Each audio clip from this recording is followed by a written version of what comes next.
Real estate used to be the fastest and the most popular way to create wealth, and everybody knew about it. Real estate investment is no longer the best opportunity because not everybody can get in it. Housing prices have skyrocketed.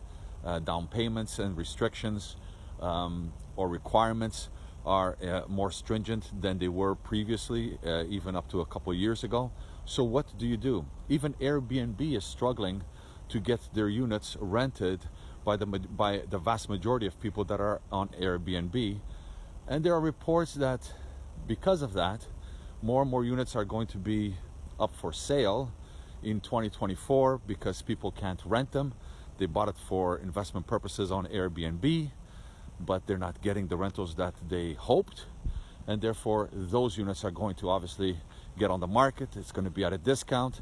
And what does that mean for the real estate market? I think nobody knows. But it is something that we have to consider.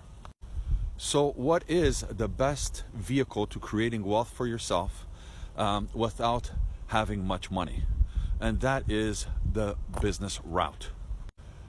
There are many barriers that people place in front of themselves not to open up a business. One of them is money. Another one is that they want their ideal business, whatever it is, and so they have to raise the money for sunken costs, etc. But none of this is a reality. In other words, it may be that for that business you're not ready, but you can also open up another business that takes a lot less capital and just takes effort and time, and you can build that business up.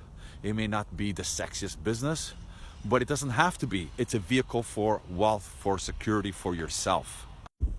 Everyone is afraid of the 80% rate of which businesses fail within 3 to 5 years, and this is true, but that's also because the business that start and fail within those 3 to 5 years is because they didn't design them properly. They didn't have any branding. They didn't have any positioning in the marketplace. They were competing on price. They had all the wrong things. So they opened up the business and then through trial and error tried to make it a go. This is wrong. If you, however, design the business right from the start so that you have an 80-90% chance of success instead of failure, what's wrong with that? And that's what you should be aiming for. There are plenty of opportunities even in what seems to look like saturated markets with low margins. If you design the business properly, you don't have to compete on price. You don't have to be the lowest bidder. That's for amateurs.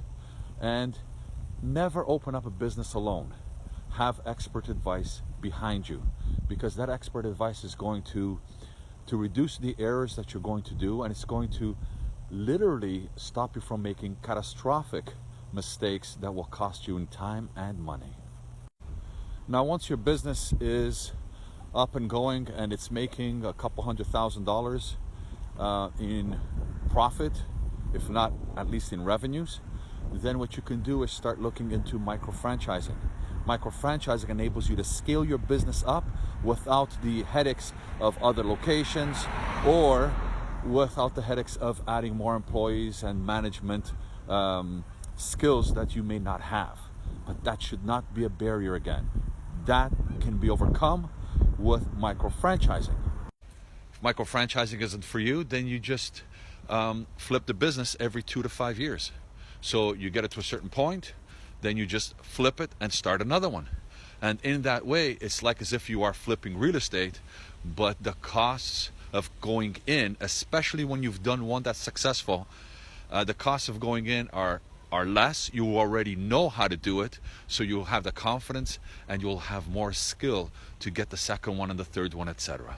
So I hope that this is helpful, and if you like this kind of content, please follow me. If you need some help and you want to learn more, also drop a comment and I will help you out. We'll talk to you tomorrow.